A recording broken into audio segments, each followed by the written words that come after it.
What's up guys, welcome back to the channel. As you see here, I'm in a library that I just got done building. We've got a lot of bookshelves, which means a ton of shelf peg holes. How in the world do you efficiently make all of these different holes in order to install all of these adjustable shelves everywhere?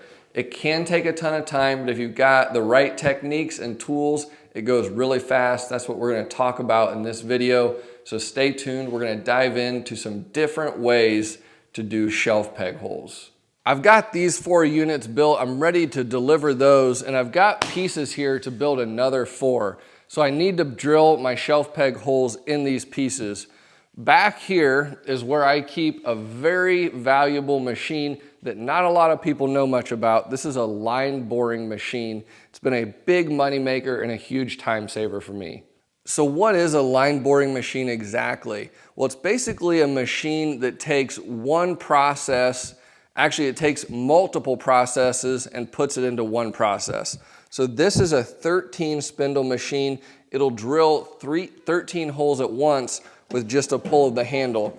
Now this is a very entry-level line boring machine. You can get much more expensive machines for production cabinet shops, but for a guy like me, this has been a great investment. So we've got 13 different bits on here, and if we turn this on, these all spin at once, and when you pull the handle down, this unit lowers. Now there are some line boring machines where it'll actually raise the table and lift your workpiece up into the bits. The spacing on these is 32 millimeters apart. That's pretty common in cabinet construction. It's a very standard spacing. Works out to about 1.25 inches apart for these holes. So as I was saying, this is actually a pretty primitive line boring machine. There are much more elaborate, expensive, complex machines where you're using pneumatics instead of a pull handle. As you can see here, I'm just manually pulling this down whenever I want to use it. Some of these machines in production shops, I would just be pushing this workpiece up into place and pushing down on a foot pedal, and then that would all be air powered, lifting and lowering things. But again, this is perfect for a small shop like mine. It's been a great investment, and I'll show you why. Let's talk about how I use my machine. As you see here, I keep a lot of machines all pushed back against the wall. Keep them on wheels for the most part. This one, unfortunately, is not on wheels, but it's nice to be able to pull a machine out when I need it, put it back when I don't, and it maximizes my limited shop space that I have here. So whenever I'm doing bookcases or cabinets where I need to bore some holes, I'm going to pull this out, plug your ears because it's loud. I just pull it out into place. You will notice I've got some side supports on here. It makes it a little bit easier to use the machine. Now if you're just doing base cabinets, you definitely don't need the side supports, but these are almost 10-foot long pieces. So as you work your way back and forth, these flip-top stands really make a big difference in just stabilizing the material. The first step whenever we're doing a large bookcase like this is to create a story pull. We need to know where we want our layout to be for these shelf peg holes because it can vary where the holes start and stop, and also where the center point is where we start our holes. We want our shelves to end up in the ideal locations whenever we put them on the shelf pegs. The easiest way to do that on a complicated bookcase like this that has 6 different shelves is to create a story pull. So I drew this up in Google SketchUp and I export it to layout, and you'll see here on my side view I've got 1, 2, 3, 4, 5, 6 shelves on this bookcase, and I spaced these in SketchUp evenly. So what I did is I took a 1x6 that I had out here. I cut it to the length of the sides of my bookshelf, and I laid out the ideal shelf locations on this board. That creates what we would call a story pull. So using my story pull then, I can take this over to my line boring machine and we can figure out what the ideal layout location is. Hopefully you'll be able to see this. I've got my 2 center shelves are marked out on here, and I want to figure out where I should start so that my bit is boring a hole directly underneath each of those shelves. So as you see here, I kind of figured this out a little bit already, and I look for the ideal location. Remember, we're locked in at 32 millimeters spacing on these, so I can't perfectly position a hole wherever I want, but I want to pick the best starting point. I ended up determining that that starting point was here in the center, and so I laid that out. Whenever I dropped this down, I marked my end hole, keep sliding it down, line that up there, there. And basically what I'm doing is I'm figuring out where are my holes going to end. Does that look good? I really want my holes to end maybe a few inches lower than my bottom shelf to give that adjustability, but I don't like to run holes all the way down the bottom of the cabinet. I think that looks ugly. So I've got my starting point. Now we can use our story pole to transfer marks onto the sides of our bookshelves. One important note, always keep track of what your top and bottom is on whenever you're building something.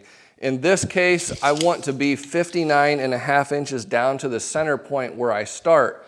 But if I pull my measurement from the other end, at this point, it's 58 inches. That's very close, so it would be easy to flip these around and accidentally start building the bookcase with one side oriented one way, the other side oriented the other way. You don't want to install all this and then later find out that your holes are not in alignment because you accidentally flipped a piece around. So communicate with yourself as much as possible. I've got marked on all these ends T for top. That helps ensure that I'm not gonna have a brain fart and screw something up and make sure that I'm pulling all my measurements from the same location. Again, the story pole helps a lot with this also. So I make my mark 59.5 inches down. I'll take my square across. We need a line all the way across in order to orient the holes whenever we flip the piece around on the machine. Getting started with the machine is pretty simple.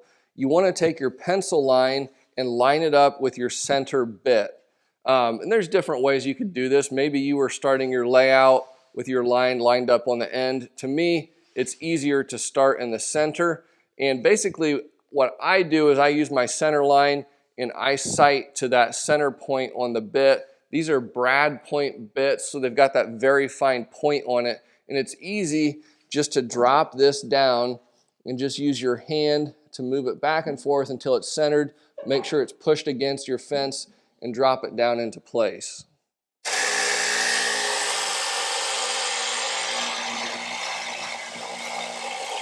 So what do we do after we've dropped it down? How do we keep moving this back and forth? Well, you notice on the end here, we've got these two plunge pieces that drop down. These are alignment pieces. So as I'm ready to work my way down, I'll simply push this down and I'll push my plunger down until it perfectly aligns with my last hole. So as you can see here, I'm going to keep moving this down. So that's perfectly in position. Now I can start my next section.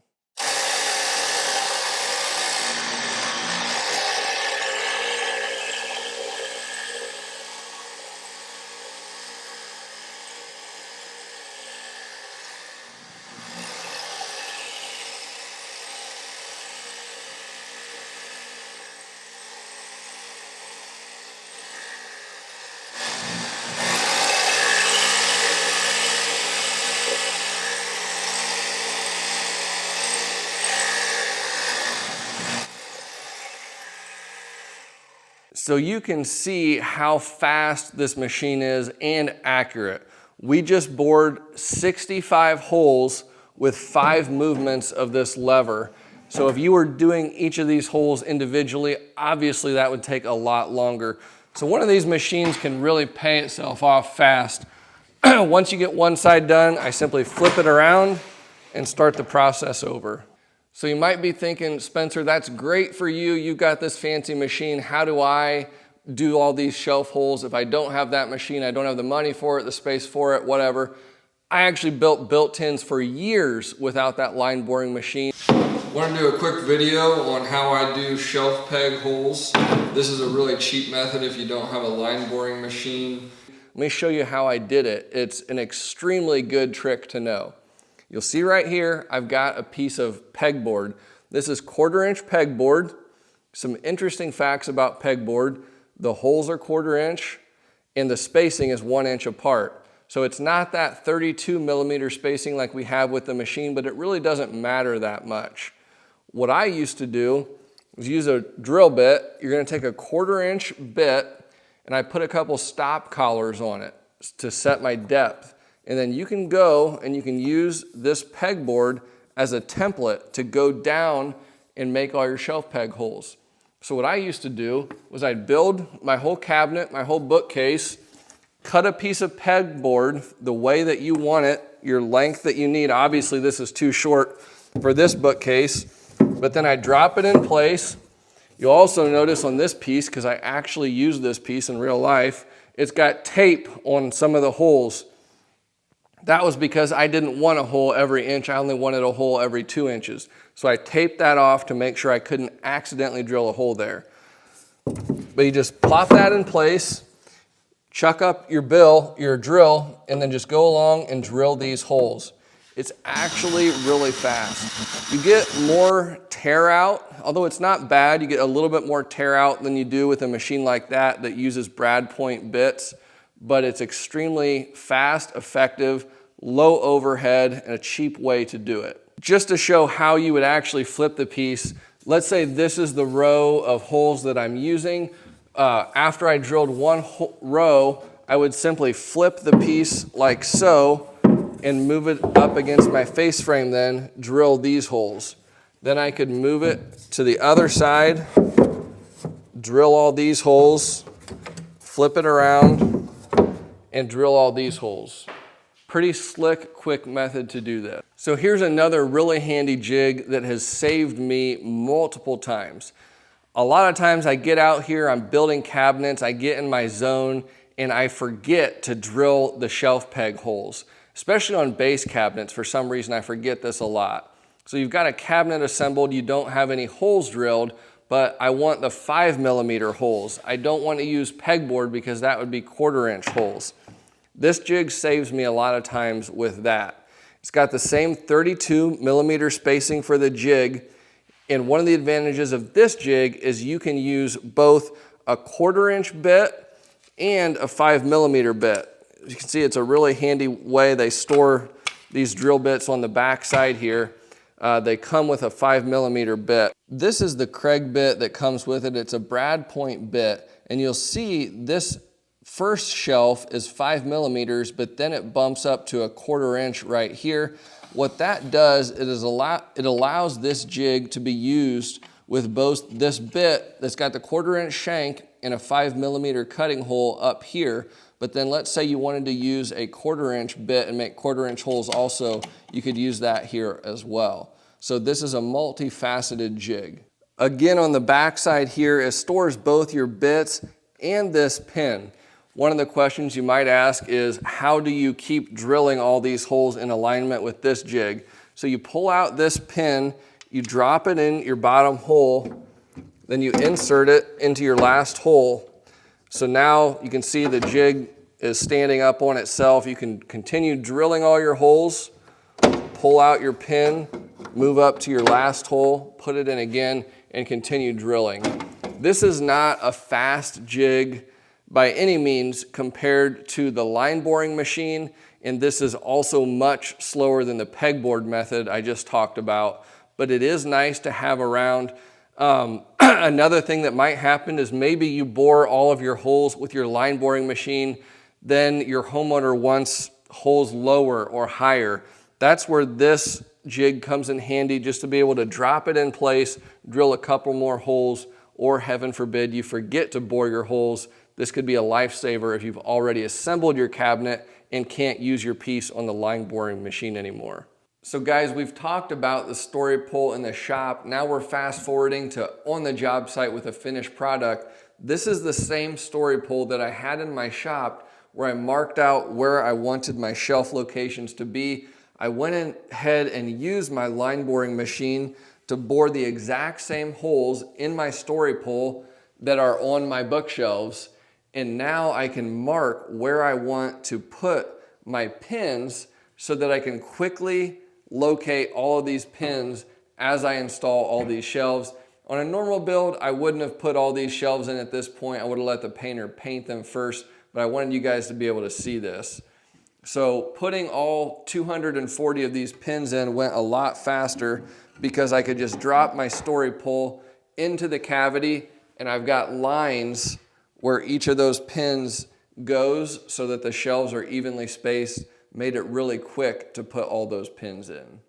So guys, in summary, time is money. Whenever you're trying to build a whole library of bookcases and you've got to drill hundreds, maybe even thousands of holes, machines like this pay dividends over the long haul.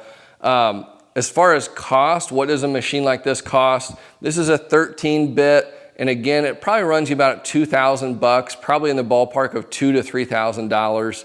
So for me, in the amount of cabinetry I build, it's a nice size, fits in my shop well, it's not too expensive.